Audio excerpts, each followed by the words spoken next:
Each of Kaguya's lady suitors had forced him to serve them. I love that, lady suitors.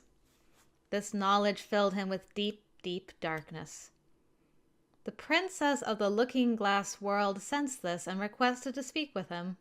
Is that the first time she's been referred to as the princess of the looking-glass world? Or have I just been dumb and missed that before? But no matter how deeply she yearned to see him, he would never show himself. Any time she tried to drag him out, he would always hide.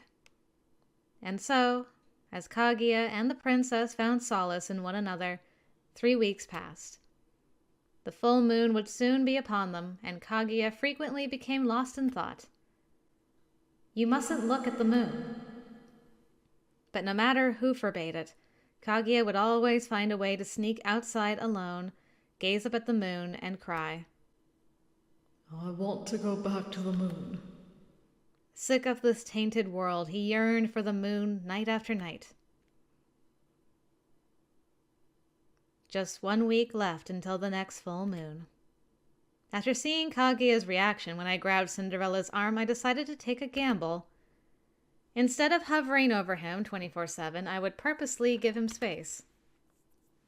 So, I slightly reduced the amount of time I spent with him and instead spent that time with other people.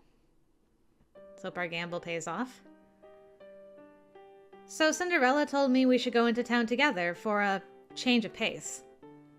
Whenever I talked to Kaguya, I made sure to mention other guys, like Cinderella and Snow White, whether he asked about them or not. I hate doing this to him. Right. Well, anyone can see you're a lovely girl. I can't blame you for wanting to spend time with them instead of me. He was still smiling like always, but I knew better. I knew exactly what was concealed beneath it, the sadness he held in his heart. But I never commented on it. I never made any demands of him. I never asked him to hug me or hold my hand. Instead, I just waited. It's getting too close. Then, when the full moon was just a few days away, having physically recovered, Kaguya returned to work at the cafe, and from an outside perspective, things went back to normal. Welcome! Come on in! Instead of relegating myself to the back, I worked in the dining area, like I did before Kaguya came along. I can handle this, Poppet. No need. You're still recovering, so go ahead and take it easy. Hey, waitress! Be right there! Talk to you later, Kaguya. This way I had a perfectly sound excuse to maintain my distance from him. Sorry for the wait! Meanwhile, I was all smiles and affection with the other guys. I hate this! After a few days of this strategy. Here, Poppet. Take this to the customer for me. Sure thing. I took the food from him and turned to leave. But Kaguya refused to let go of the tray. What is it? I turned back and peered into his eyes inquiringly. He looked away, avoiding my gaze. A few seconds of silence passed, and then he spoke. Listen, Poppet. Interrupted by the door chime, he fell silent again, and I let go of the tray altogether. On second thought, could you take it to them? And with that, I turned away. Ooh, raised his voice. Hang on a minute! Huh? At this, I turned back to face him once more. I'll take care of him, so can you take this tray for me? What for? Well, I followed his gaze and found the regular customer standing there. Ooh, Mr. Regular. He was fidgeting nervously as he cradled a big bouquet in his arms. Ooh, Mr. Regular. I'm gonna get going. We can't keep the customers waiting, you know? Right. Off we go. And so we went our separate ways. Sorry about the wait. Thanks for coming by. Feel free to have a seat anywhere you like. I greeted him with my usual smile. Do you already know what you'd like to order? the thing is, Yes? I've loved you from the moment I first saw you. Please be my girlfriend. Oh, the scandalized gasps. Blushing beet red, he offered me the bouquet of bright white flowers. That's her favorite color. At this sudden confession, murmurs broke out all around us. Almost like I'd been sent back in time to a few weeks ago. I glanced over at Kaguya, who was chatting with a female customer. Ooh, who can play that game? The instant our eyes met, I thought I saw his expression shift a tiny fraction. With that confirmation, I turned back to the regular and accepted his bouquet with a smile. Thank you. But, did you just take the flowers, or did you agree to be his girlfriend? Because that's just rude. After the cafe closed, we were in the middle of cleaning up when Kaguya hesitantly struck up a conversation. Say, Poppet, I need to speak with you. Is now a good time? Sure, no problem. Oh, but first, let me figure out where to put these lovely flowers I got. But right as I was about to put the flowers into a vase... Gah! Oh, I couldn't hold it in anymore. He was done. He was done. Well, we did this. This is all our fault. I can't really blame him for snapping. But, I mean, he kind of left her no choice. Since he wasn't going to be honest about anything. Out of nowhere, he grabbed my arm and shoved me away from the bouquet. My back slammed up against the wall. The impact toppled the vase, and the flowers tumbled out onto the newly mopped floor, where he promptly stomped on them. Ooh! Kaguya! Next, he rounded on me. Ooh! Not so nice when it's the other way around, is it, Kaguya? Why are you flirting with other men? Keep that saucy smile to yourself. And why would you accept gifts from them? You already have a boyfriend. You're taken. I don't want some other bloke to have you. I want you for myself, Eureka Arisu. As I remained silent, the anger on his face morphed into something halfway between laughing and crying. Is that what you wanted to hear? Is that what you wanted me to say? Why, Poppet? Why? Why are you testing me? Did you think I was too stupid to figure it out? You were rubbing these other guys in my face every single day, testing my reaction, weren't you?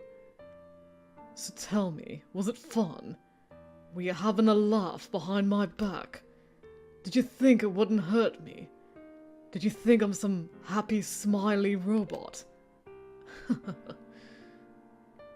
No. You never thought that. You figured it out a long, long time ago. Way before I ever did. The truth is, I'm quite the opposite. Christ. How could you be so cruel to me? Did you ever actually see me as your boyfriend? Go on, then.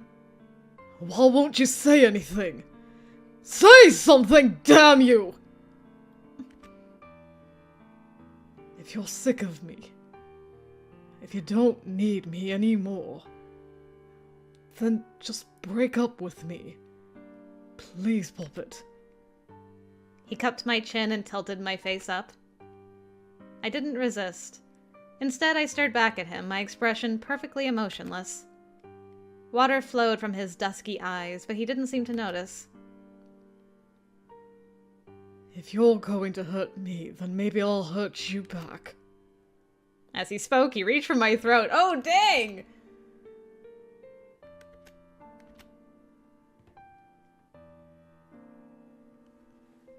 Ooh, wow. Wow. Yeah, I got some repressed emotions in there. Maybe just a titch. Just a titch. Oh, I feel so bad for this boy. That might be slightly mental considering he was gonna reach for her throat, but I mean, I can kind of understand.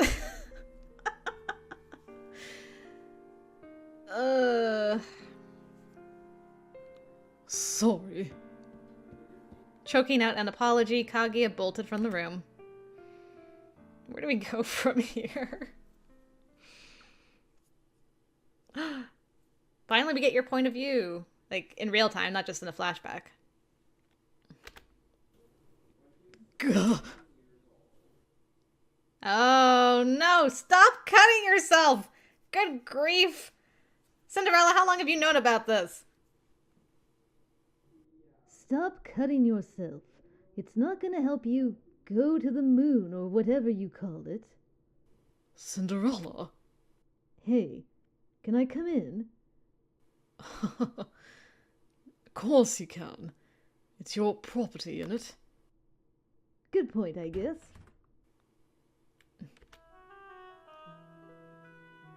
I don't like to beat around the bush, so I'm gonna be blunt. You already got your memories back, didn't you?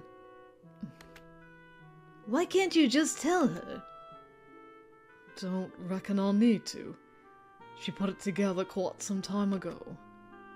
It's the only explanation I can think of. Explanation for what? For why she'd shove it in my face like that. Shove what in your face? Cinderella. I reckon I'm afraid of her. She's such a perfect beacon of light. She makes me feel ugly when I'm with her. She's beautiful, and yet sometimes she can be so cruel. She puts a spotlight on all the things I'd rather not see. She sees right through me, sees everything I'm trying to hide, and then she tests me. Compared to her, I'm a criminal. And yet, whenever she smiles, I forget about all the sins of my past and cling to her light. It hurts so terribly. Yeah, I mean, I can relate. She's a little too perfect, you know. Too perfect. I reckon you've hit the nail on the head. Honestly, I wish she would have stayed out of my league where she belongs. If only she'd kept her distance, never once noticed me. Cinderella, how do you feel about her? About Yurika Arisu? Can't say I care much about her one way or the other. Is that what you want me to say? Or should I say she's the girl of my dreams? What will it take to satisfy you, huh? No, I don't... Look, man, my opinion of her doesn't matter. Even if I was madly in love with her, it doesn't change the fact that you're her boyfriend. What does it mean to date someone anyway? Does it mean you need them? Their body, their heart, all of it. I hadn't worked that out when I first asked her to be my girlfriend. If I'd known it'd turn out like this, if I'd known I'd feel this way, I would have stayed away from her. Because the truth is, Yurika Arisu, she's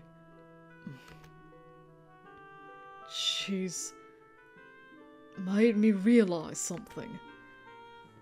I know she's been flirting with you and other men in front of me on purpose to try to make me jealous. Which is why I did my best not to take the bait. But it's too late. I've been with her too long to leave her now. She's made me need her. Made me want to be with her. To keep her for myself. I don't want to treat her like an object! People aren't possessions, and neither is she. I ought to know that better than anyone. But right now, I need her to be mine. I'm despicable. I'm no different from the people who treated me like a toy. And after what I did to her, I'm quite sure she hates me now. Being on this tainted planet has tainted me as well. I want to go home. To the moon. Then why don't you just go? Damn, we're having a huge convention in this room. Snow, were you listening the whole time? You think she's a beacon of light? Then why did you stay with her? If she's so perfect that she makes you feel ugly by comparison, then why didn't you just keep your distance? I love that Snow White didn't address that question. He just like, I have a point to make.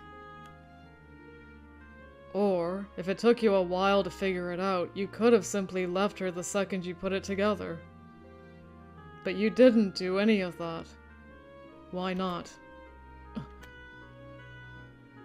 If you don't want to answer, then I will. When it comes down to it, you wanted her to chase you, didn't you? You were tacitly instructing her to prove that she would go out of her way for you. To prove that she truly loved you as much as she claimed to. And if she accomplished the Sisyphean task, you would finally believe her love to be sincere. So you did give me a task after all. Interesting, interesting. I love that. How very arrogant of you. Not only that, but you knew no one would ever succeed. You used this impossible demand as an excuse to reject all forms of love. That's not true. At no point in time did you ever truly try to kill yourself, right? You didn't actually want to die, so instead you just cut yourself. You weren't really planning to commit suicide, so instead you just added another scar to the pile. If you were seriously trying to kill yourself, you would have chosen a far more efficient method than merely slitting your wrists. At the very least, you know there are better methods out there. After all, you've seen it firsthand. Stop! Stop. Please, just stop! You're right. You're exactly the same as the people who treated you like a toy. You're just another arrogant, flawed human being from planet Earth. Damn. Cinderella and Snow White hit Kaguya with the harsh truths. Good on you, boys. I love you boys so much for that. Called him out. I mean, honestly, like, I love this route. I love the writing. I love the characterization of Kaguya. I think it's done fantastically. I've enjoyed this so much. I can't even. We're not done yet, but I just wanted to, like, just put that out there. That scene was like, damn, yes. Kaguya? When I next visited his room, Kaguya had vanished. Beep! I had seen this coming, of course, but now that his empty room was my new reality, my throat felt hot and tight. Desperately, I bit back a sob. Then I squeezed my eyes shut, took a deep breath, and fought the urge to run outside and search this town from top to bottom. When did he disappear anyway? He had vanished without a trace, almost as if he'd never existed to begin with. Did he leave us any last entry in the exchange diary? The room was so spotless, you'd never guess someone had been living in it as recently as a few hours ago. I thought back to the last time I visited his room. It was spotless then, too. He must have taken great pains to keep it perfect. He was terrified of inconveniencing people, so he suppressed himself as much as possible. For years! And now, the only thing he left behind was the exchange diary sitting on the desk. Somehow I found myself drawn to it. I picked it up and started flipping through. Dear Kaguya, thank you for your questions. I appreciate you asking because it's proof that you're taking the matter seriously. And I appreciate you thinking of me. First, yes, I do still think that making memories together will determine whether our love is real. Absolutely. Granted, maybe our relationship is a little out of the ordinary. Admittedly, it felt kind of slutty to agree to date some guy I'd never even met before, and truth be told, part of me was reluctant. I think I wrote about this in my first letter. On a related note, remember that conversation we had about instinct? I posited that humans are born with the ability to recognize their likes and dislikes on an instinctual level. Furthermore, memories are the foundation of an individual's identity. Ultimately, I believe that I was instinctively attracted to you, on a deep subconscious level. But instincts are merely knee-jerk reactions. The human consciousness resides in the receptive surface layer and is easily influenced by memories. At the moment I met you, I wasn't thinking consciously. That's why I wasn't confident what I felt for you was love. But things have changed now. After spending time with you and making memories with you, those memories have in turn convinced me that I'm in love with you. Now that I'm fully conscious of my love for you, I'll say it flat out. Kaguya, I fell in love with you right from the moment I first saw you. Now, as for why I'm dating you, I think I may have already answered that question. But if it would help you to see it in writing, I'll write it here as many times as you need me to, or I'll say it out loud if you prefer. I love you, Kaguya, and I want to be with you. I need you, and you need me back, Kaguya. That's why we're together. Now, you'll notice I use the word need. You are allowed to have needs of your own, but I understand you're struggling with that right now. I know it might hurt you to read this. I can only imagine the sort of pain you must feel. Perhaps, by trying to get your memories back regardless, I've done more harm than good. I know my words won't mean much to someone who doesn't believe in themselves. No matter what I say or how many times I say it, I'm sure it'll all sound hollow to you. But I'm still going to keep searching for a way to heal you. Lastly, I'd like to ask you something. How do you feel, now that you've made so many memories with me? Why is it you choose to stay with me? This was the most recent entry I had written to Kaguya, the one I wrote while he was asleep. I was so desperate to heal him at any cost I experimented with all sorts of methods. Even when I knew it would hurt him, I couldn't stop myself. And then after I hurt you, you left me. Oh, Kaguya. Without your memories, you probably felt like you had nowhere to belong, and you probably still feel that way. But the fact of the matter is, you are part of this family. I met you. I spent time with you.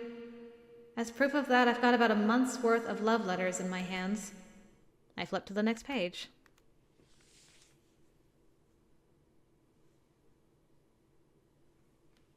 Well, he wrote back. Poppet. This will be my final letter. It's time for me to say farewell. The moon is nearly full, and I must return. To do so, I must cast off my old robes and return to my original form. But first I thought I'd leave you with one last message. This diary entry in the form of a letter. As I'm sure you already realize, I've remembered everything now. I'm sorry for hiding it from you. And I'm terribly sorry if my doing so has hurt you. Now I'd like to tell you about my past, but be warned, it's a rather long story. I'll be writing this purely from memory, so it might be vague or confusing. If you're willing to forgive these things, then by all means keep reading. Well, at least he's going to share it with us. Adult A. We've decided we're going to take you in for a while starting today. For a while. In other words, this arrangement wasn't permanent, and eventually I would have to leave. So there I was, living in someone else's house. While they were supposedly distant relatives, to me they were no different from strangers, and it was hard to believe we had any sort of connection. This feeling was apparently mutual, because they all walked on eggshells around me. Ugh, good grief, what a hassle. Everyone around me saw me as little more than a strange and inconvenient burden.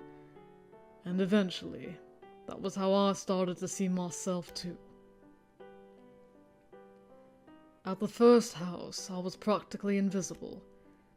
They gave me food and a place to sleep, but they didn't care about my presence one whit. We never spoke. I didn't fit in.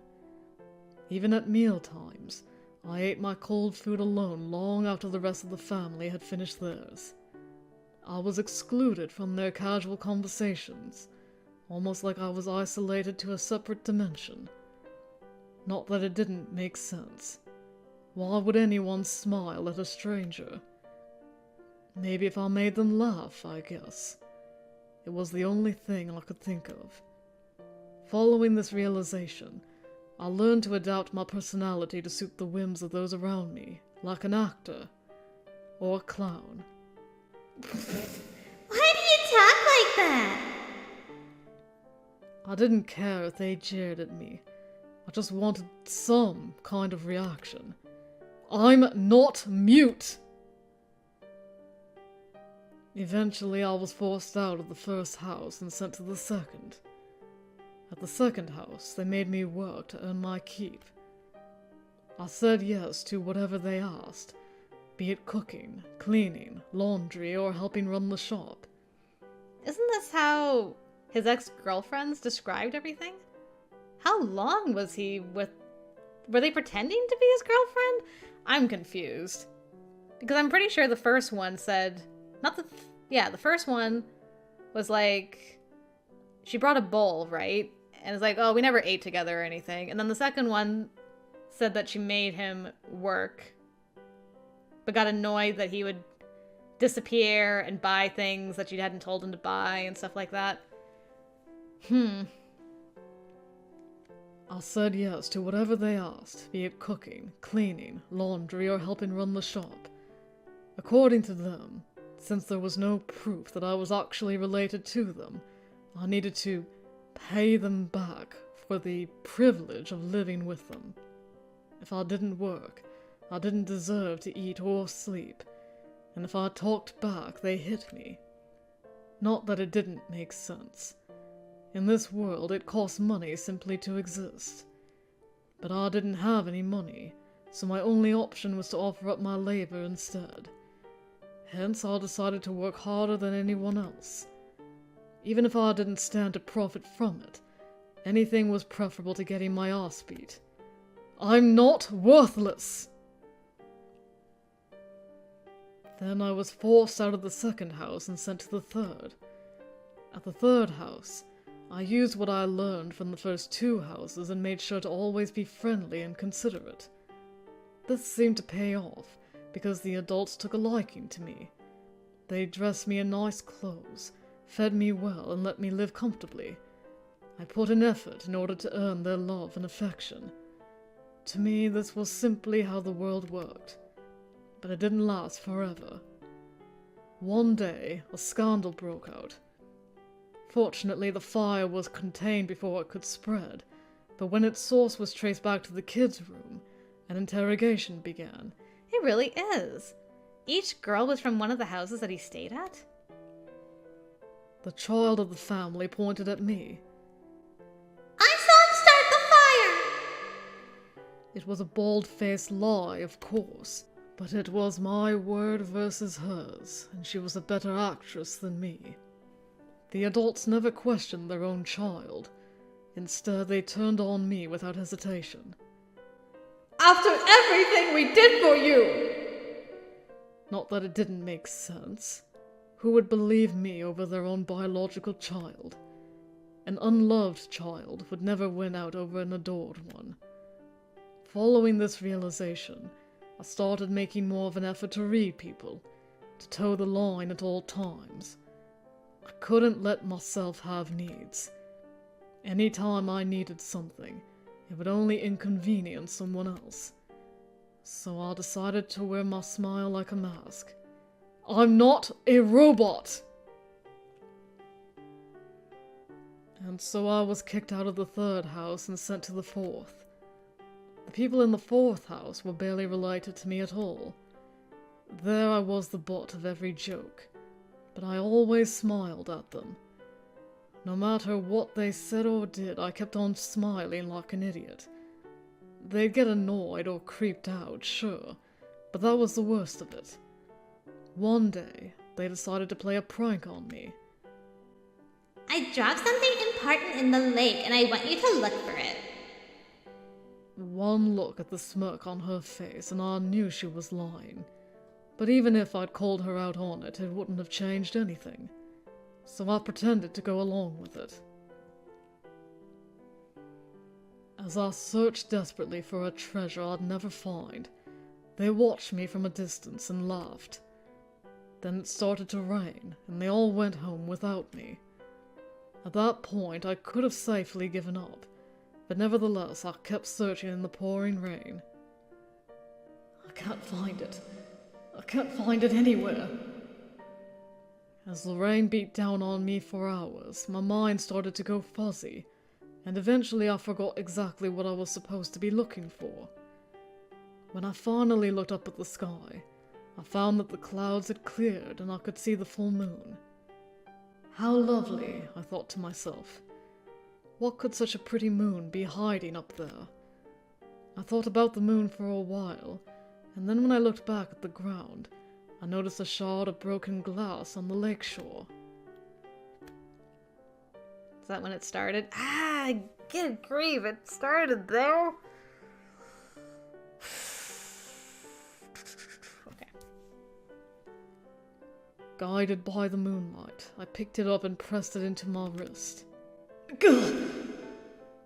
Pain shot through me, and my fuzzy mind sharpened. Only then did I truly feel alive. I feel pain like anyone else! After I was rejected by 4 different families, I ended up at an orphanage called the Bamboo House. This child shows signs of malnutrition, illness, and physical abuse. I see. Well, don't you worry, my boy. You're in good company. We're all comrades here. Okay. The orphanage was nothing like the houses I'd lived in thus far. The people I lived with were total strangers with no blood relation to me, and like me, they were all children with no family. The adults set the rules and we obeyed them. There were a lot of restrictions, but adhering to them was easy, so I didn't mind. But no matter how much time passed, I never fit in with the rest of them. I wasn't one of them. Oh, it's a little bunny. It's so cute. Here, eat up. Everyone at the orphanage had chores to do. My job was to look after the pet rabbit. It was work I enjoyed. The rabbit couldn't talk. It couldn't make demands. I didn't need to worry about what it was thinking. It was the only time I felt truly at peace. Then one day, one of the girls spoke to me. Do you like bunnies? I could hardly believe it. It was the most popular girl at the orphanage. Her most striking feature was her smile, soft like moonlight. As the oldest ward, she helped look after the rest of us. She was kind and beautiful. I always watched her from afar as she soothed the crying children. And I was so starved for affection I got attached to her right away. She talked to me about all sorts of things. She told me about her past and how she ended up there. Apparently she'd lost her parents at a very early age and had been there ever since. but she didn't lament her circumstances, nor did she look for someone to blame. I admired her more than I'd ever admired anyone. She would always look up at the moon and say to me, The moon is home to beautiful, opulent people who never grow old and never have any problems. "Sounds like you." You think so? In that case, I'd like to fly like a bird back home to the moon. You'll come with me, won't you? "Sure." I wanted her to like me. I wanted to see her smile, so I did everything in my power to make her happy. When I was with her, I had so much fun. For once, I felt happy. Some time later, I overheard the staff gossiping about her. Oh no. What? I can't believe she got herself knocked up. According to them, she was pregnant. Granted, she had seemed a bit quiet and green around the gills, but given how good she was at taking care of us, I was confident she would make a great mom. So, in order to make her smile again, I snuck out of the orphanage to buy her a present, knowing full well I would get in trouble for it. Oh, this is the picture that was, messed up earlier. "This is for you. I hope you have a happy, healthy baby." Thanks. It was a good luck charm for expecting mothers, shaped like a seashell. I couldn't do much to help her with the pregnancy, but I figured I could at least pray on her behalf. When I gave her the gift, she smiled, but at the time, I didn't realize that the brightest beacons only deepen the shadows. The following night, she said to me, Say, could I borrow you tonight? "Yeah, sure." I wasn't sure where she was planning to go so late at night, but I did as she asked. She led me by the hand, and together we snuck out of the orphanage. "Where are we going?" She didn't say a word. She was walking ahead of me too, so I couldn't read her expression. Eventually, we arrived at the very top of a nearby office building. She let go of my hand and reached up to the moon. Did you know? Unlike the moon, the earth is tainted. And after living here for so long, my body's been tainted too. "Tainted?" My heart raced at this sudden confession. Not in the romantic sense, but because I had an inkling of the tragedy that was fast approaching. Yeah. Remember when I told you I want to fly like a bird back home to the moon? And you said you'd come with me. I mean, yeah, but... Well, that time has come. The moon is perfect tonight. The moon dwellers will send a messenger to bring us back home with them. So why don't we fly like a bird across the ocean to some place far, far away? What about the baby? A dark shadow fell over her expression. It's coming with us, of course. If I tried to raise it here on this tainted earth, it would end up tainted just like me. Tragic, right? That's why I have to leave while there's still time. Some part of what she said felt wrong to me, and it filled me with fear. I can't go with you. Why not? We're birds of a feather, aren't we? As she spoke, she rolled up her sleeve. Her wrist was lined with dozens of scars just like mine. Instantly, my fear was confirmed. She was asking me to die. We both long for the moon, right? So let's say goodbye to this twisted world and go home. No. I may be tainted, but I'd rather be here. I don't want to go to the moon. As she closed in on me, I stumbled backward. Her soft, sweet facade had all but vanished. Why not? Why not? You said you'd come with me. I don't want this worthless charm. I want you. She screamed and launched at me. It was an impossible request, just like all the others. And if I didn't accomplish it, I would be thrown away. But I couldn't sacrifice myself to her. I just couldn't. So I ran from her. For once, I actually did it. Yeah, that's right.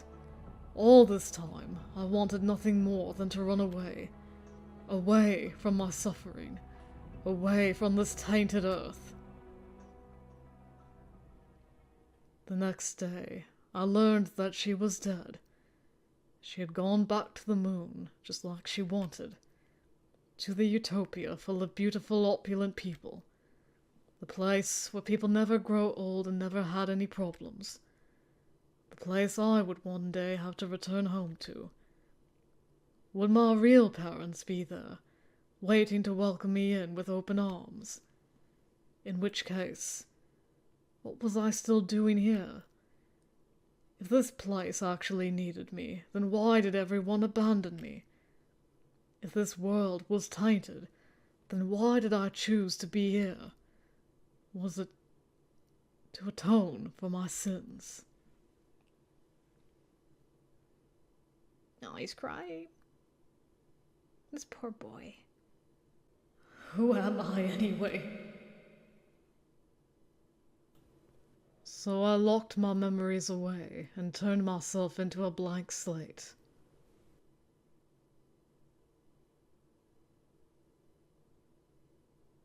Kaguya. I murmured his name. Tears poured down my cheeks and trickled into my mouth. My sight was now so blurry I couldn't read the words in front of me. Anger and sadness descended upon me, tearing my heart in two.